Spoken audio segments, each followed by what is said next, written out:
Am I the a-hole for breaking my #1 intimacy rule with a handicapped guy? Obviously throwaway, I don't need anyone here seeing my regular account. Also, I'm in the US and English is my first language. Any discrepancies are because I suck at typing on my phone. My #1 intimacy rule since high school has been no intimacy before the third date.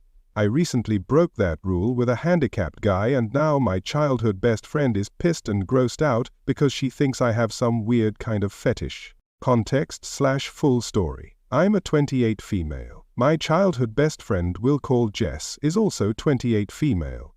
To put it simply, I don't think I'm any kind of prude. I just don't really feel comfortable with casual intimacy. Never have. My best friend knows this and has teased me about it lightly in the past. She's been in a long-term relationship for the last 3 years. I've mostly been single while working on my degree and starting my career. Jess lives in another state with her boyfriend, so we don't hang out much anymore. So about a month ago I had a first date with a guy I'd been talking to for a bit, thought it was going places, but he gave a weird vibe on the date and I cut and ran early. On my way home I stopped at a local pub, figured I'd have a drink to unwind and people watched till it wore off.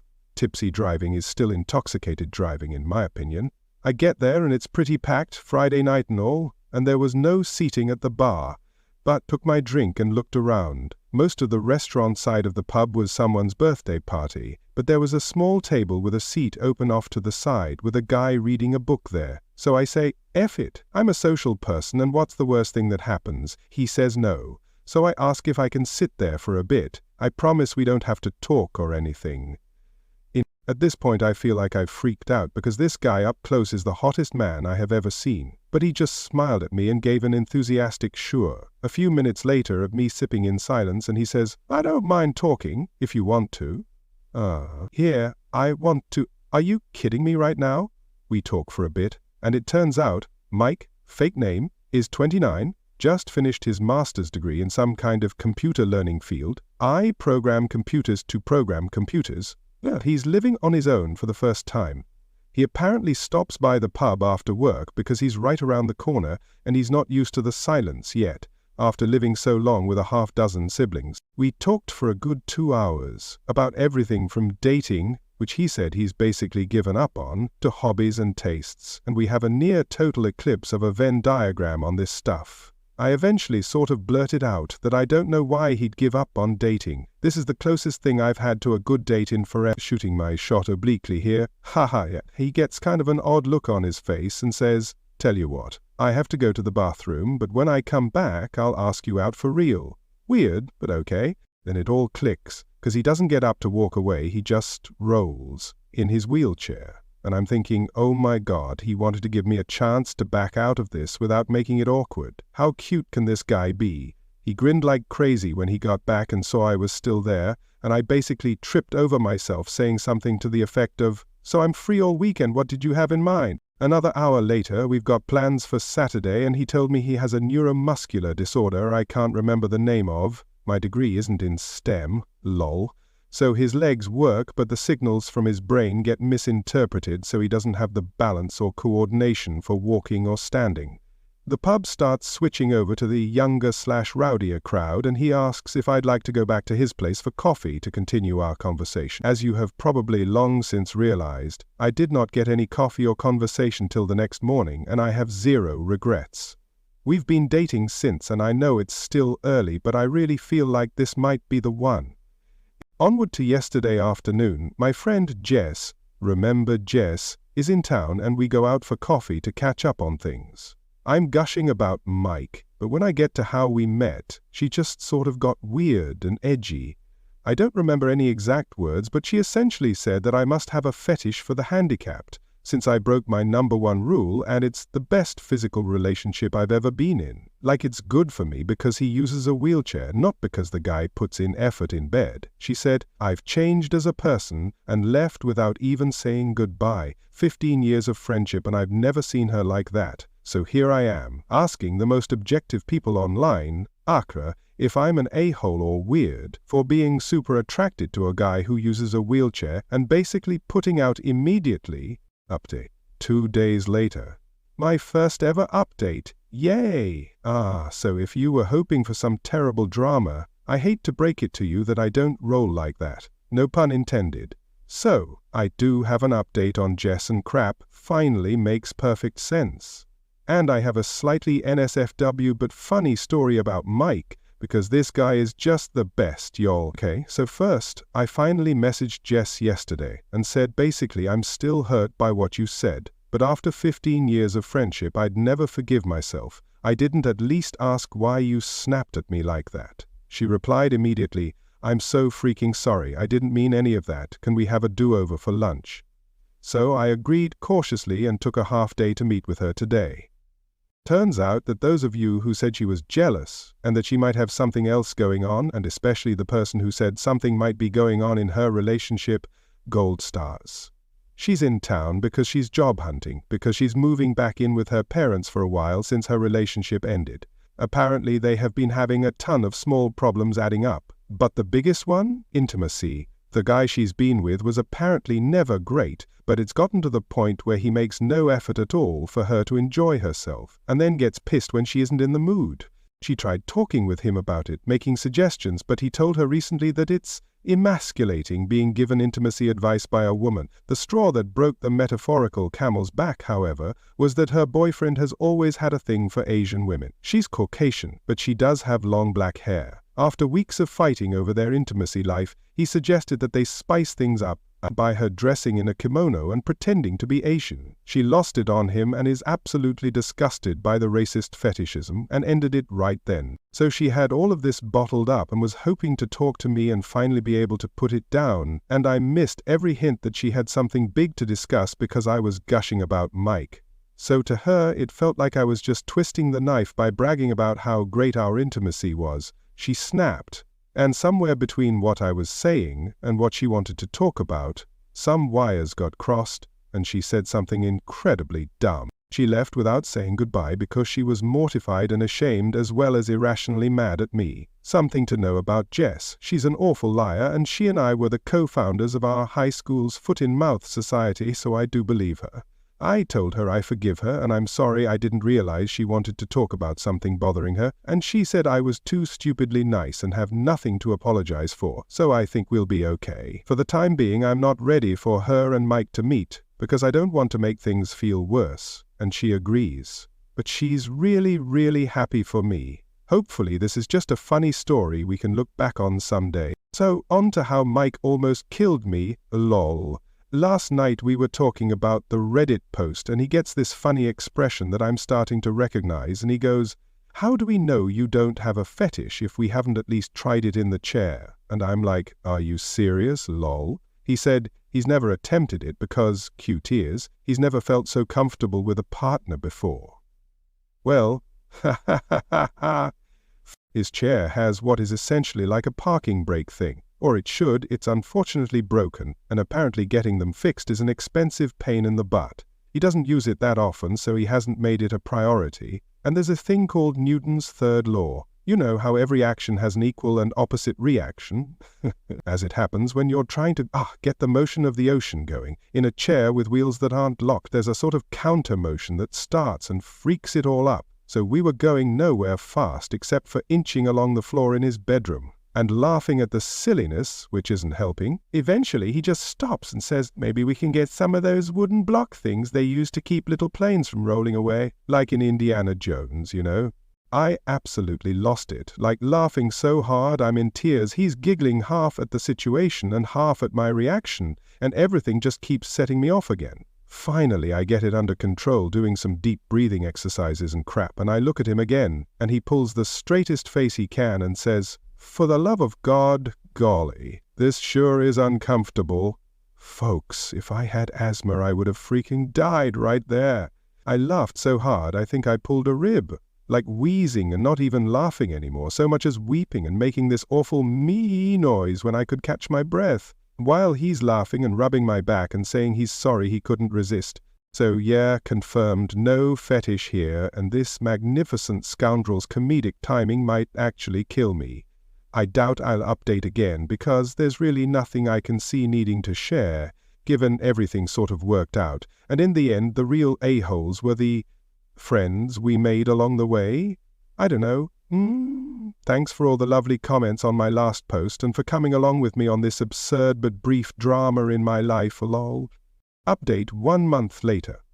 Hello again. I was going to post this on my own page, but a few people mentioned that they think it's nice to read on Am I the A-hole? So freak it. Here's the Met Mike's family update. And it's a doozy, or at least felt like it at the time, for a girl who grew up with a small, dysfunctional family. So first up, you know what people, at least me, don't think about when dating a guy who's always sitting? Height. I know he's taller than me because we cuddle a lot, and he's taller sitting on the couch, but I didn't really get it. So we drive up Friday night after work, actually south and west lol, but to my brain it's always up, in his vehicle, which is modified to be driven entirely using his hands. Neat, right? He's a really good driver, too. One more green flag. We get to the house, and it's huge, you guys. LOL, like not a mansion, just kind of a sprawling one-floor rancher. Real estate was wild back in the day. Anyway, we get out, and I meet his mum. I'd like to point out I am no slouch. I'm 5'7". His mum is towering over me, but she was the nicest lady ever. We go inside and I meet his dad, who, funny enough, is apparently the only short one in this family, and his youngest sister, who is living there with his 1-year-old niece. She gets up to hug me, and she is also really tall. It's already a bit late then, so we eat and head to bed.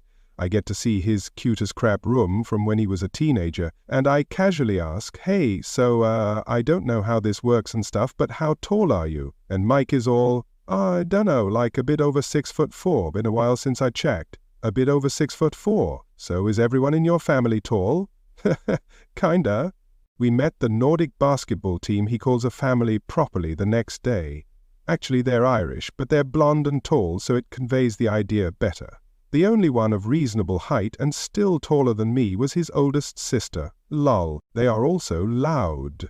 Like not really shouting or anything usually, just present. Mike is a lot different around them, but in the cutest way. Like he just beams all the time, and you can see how happy he is to be home. One of his brothers put him in a headlock and gave him a dang nogie as a greeting, and got elbowed in the side for it, and all of them laughing, and his mum smacked one of his brothers with a rolled-up magazine for putting his feet on the table. More laughing. Just intimidating, but in the happiest way imaginable. I'll admit I was a little shut down for a bit, but Mike kept checking in with me to make sure I was okay, and they were all really nice, so I got into the spirit after a bit. I mentioned this in another comment, but Mike has a special sports wheelchair he uses for, well, sports, and he and his siblings play basketball, and he is good. Apart from just having a hell of an arm, he's quick as hell, and this magnificent scoundrel that I love will absolutely purposefully, gleefully run someone's toes over. He aims for it. They all have this yank-back-the-foot maneuver that's hysterical to watch. So it was this crazy day of loud people playing and having a blast, nieces and nephews running around, and just noise. My ears are still ringing. The food was catered in advance because his mum had 7 babies all I make on Mother's Day is margaritas. They also have a pool. It's a bit chilly still, but the pool is heated, so we actually all got to swim, which was a lot of fun. Because I got to show off that I too am athletic. I can do a backwards somersault off a diving board. Yeah, I'm a real catch, lol. They at least pretended to be impressed. We all stayed up late drinking and griping that it was too overcast to see the aurora boo, and I had the worst hangover I've had in a while on Sunday. We slept in a bit late and then joined Mike's family for the BBQ part of the BBQ weekend. His dad can grill people, and he's fast, food coming off the grill at lightning speed. I asked Mike about it and he laughed and said, there was 7 of us to feed. Ever see a nest of baby birds? He had practice. Which, fair enough. I don't have much experience with babies, but I got to hold his youngest niece, the one living at home with his sis until her husband gets back from deployment, and we had a light talk about kids in the future. I told him that I never put much thought into it, but if they were going to grow up in a happy home like his, and not how I grew up, I'm pretty sure I'd be open to having them with him someday, but later. I need him all to myself for a while first. He seemed really happy about that, which makes me feel all goofy and happy. I'm sappy. We had to drive home Sunday night, but before we went his mum hugged me and said she's never seen her son like this, and thanked me for taking good care of her baby, and asked if we'd be back for the 4th of July, or if we were doing something with my family. And I tried to be all, haha, no, we'll be here if you don't mind, I don't see them much. And I think she caught on that there's more to the story, so she just hugged the crap out of me. Vikings, all of them I swear, and told me she can't wait to see me again. My ears are still ringing from all the noise and chaos, but it was an absolute blast, and I can't wait to see them again in July. Also, pretty much sure Mike is the man I'm going to marry. I literally can't think of a single reason why I would ever let him get away. Anyway, thanks for reading. Hope you all had a lovely weekend. And those of you who got to see the aurora, I'm happy for you, but you suck. Lol. Update again. Dating a disabled guy. 4th of July. As I've gotten a ton of requests for updates, I figured I would let you guys know how things are going in my world. You know how sometimes a relationship looks amazing at first, but then all the red flags start showing up? This isn't one of those stories. Sorry, that was mean, but I couldn't resist. Okay, on to the actual update. No, we aren't engaged yet. Yes, we have talked about it in the context of how seriously we are taking things. No babies yet either, obviously. We are diligent about birth control.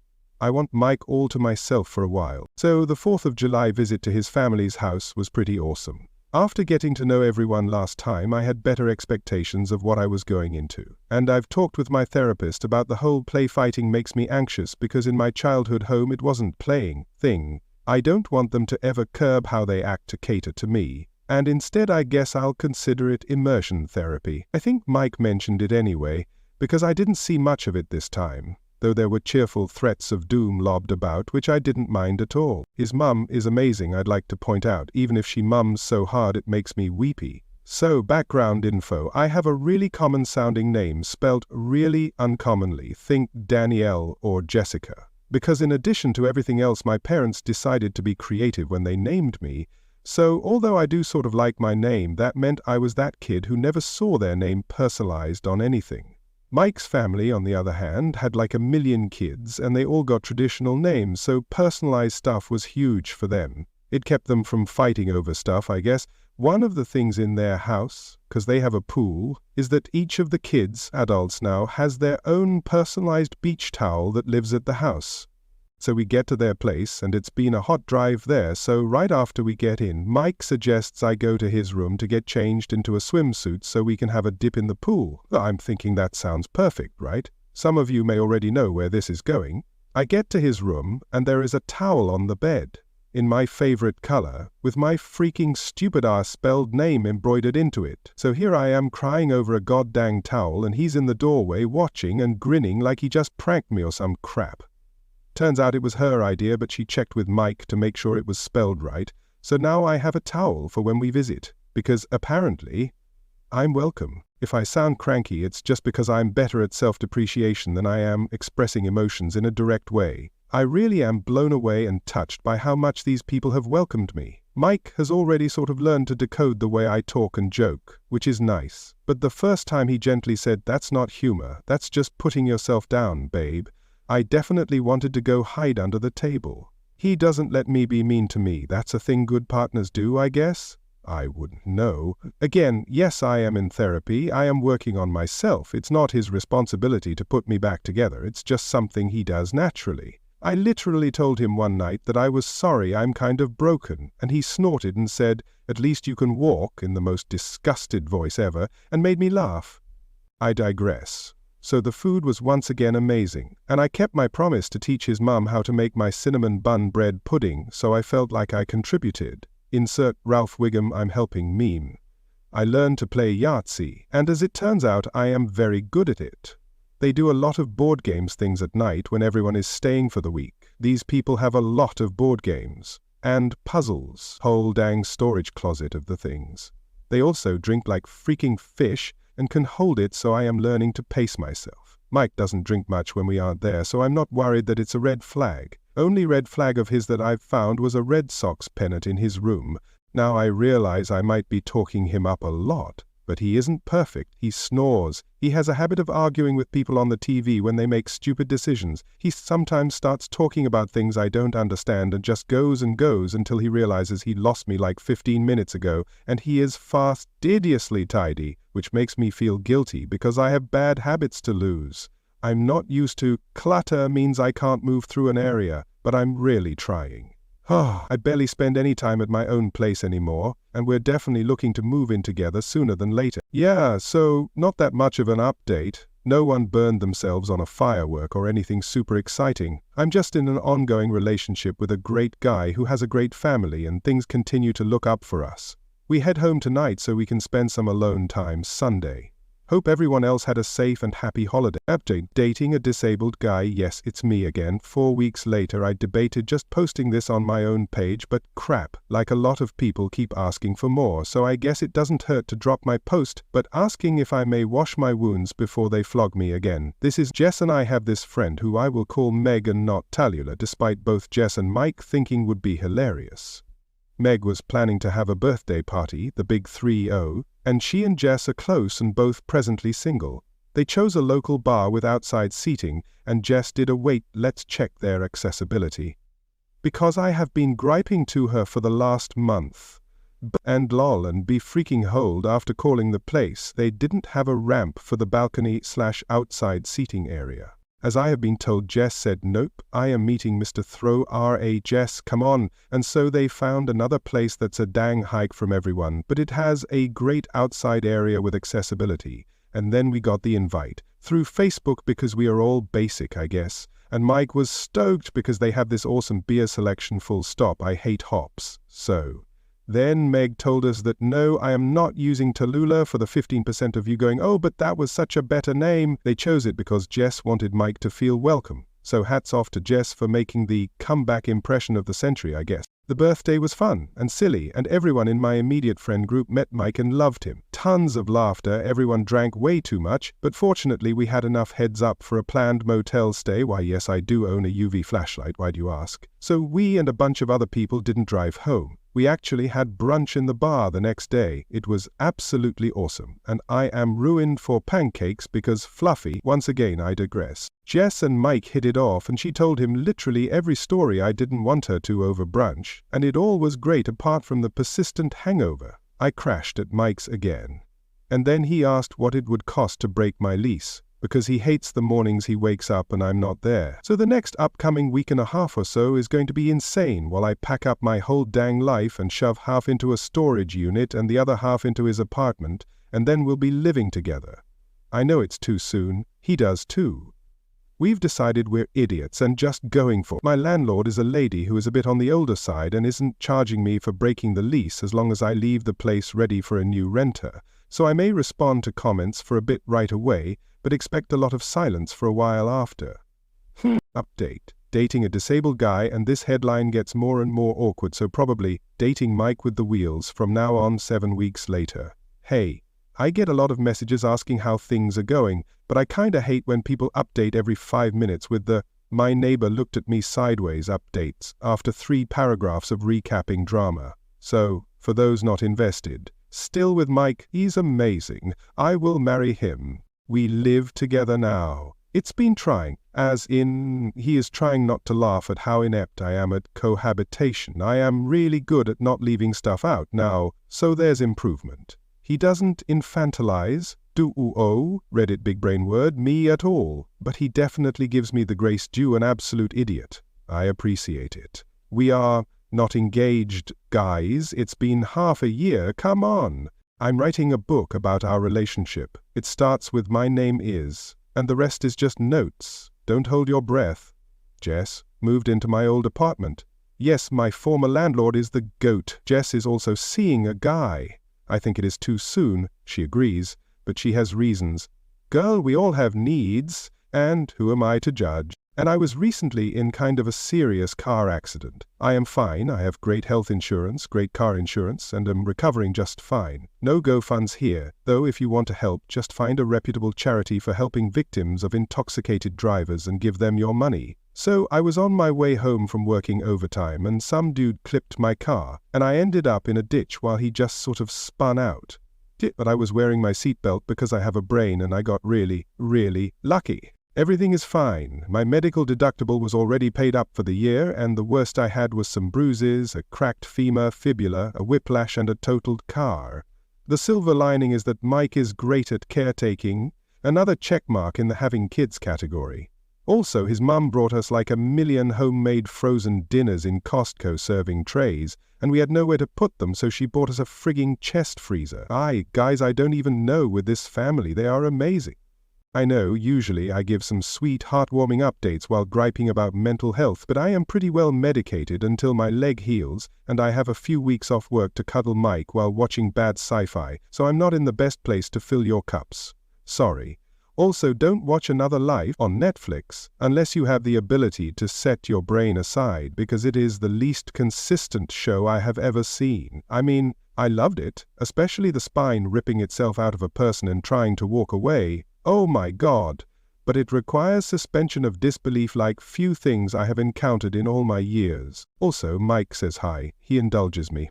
Have a good autumn, and please, for the love of heck, don't drive intoxicated.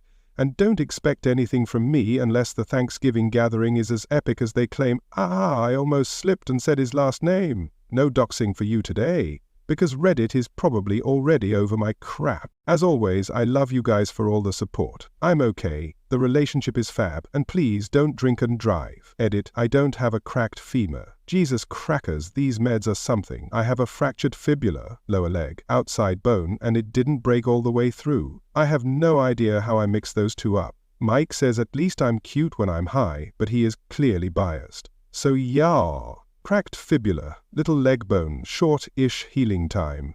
Not femur, thankfully. Unimportant update, saw the northern lights. 2 weeks later. Missed them months ago, but we got an alert they were visible tonight and we drove out to the closest low-light area. Pretty. I'm still on leave, but Mike took time off for tomorrow so we can sleep in and watch this as much as we can. I know it's silly, but dang, I am so happy. Updating Mike with the wheels. Belated Thanksgiving and Christmas updates 2.5 months later. Hello Reddit friends. It's been a minute, right? Sorry about that. There's been a lot of very real-life stuff that intersected with the holiday, so I haven't had the best time to make an update. Thanks for asking so much, though. I feel the support. First thing, Mike and I are great. Coming up on a year, if you can believe it. Out of respect, not Mike's family, I'll put a trigger warning here about parental death/trauma/etc. I had a Thanksgiving post in my notes almost fully written when unfortunately I got the call. I've mentioned before that I had kind of a rough upbringing and have been estranged from my parents for a few years, but they were still my parents, you know. So anyhow, my mother passed away the day after Thanksgiving. Natural causes, she just neglected her health in general.